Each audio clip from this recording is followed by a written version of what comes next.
अतिशय सुंदर आणि छान अशी कविता तुमच्या समोर सादर करतोय। कविता कोणी लिहिली माहीत नाही, पण खूप सुंदर शब्दरचना आहे आणि वास्तवदर्शी कविता आहे। शेवटपर्यंत नीट ऐका।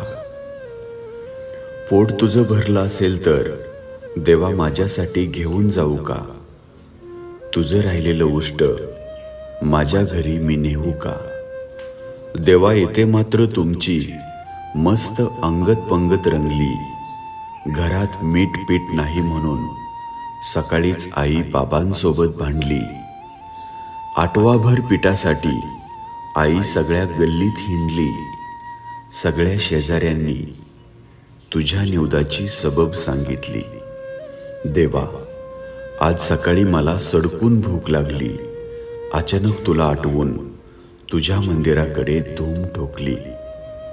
देवा मला तुझा कधी कधी हेवा वाटतो। एका जाग्यावर बसून मस्त निवदाचा मलिदा लाटतो।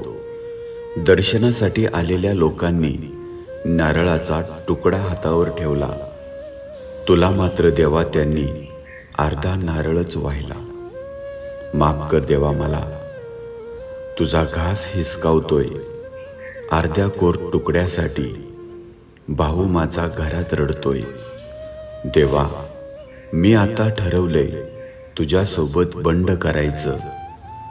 माझ्या भाकरीच्या प्रश्नासाठी स्वतःच पेटून उठायचं, स्वतःच पेटून उठायचं।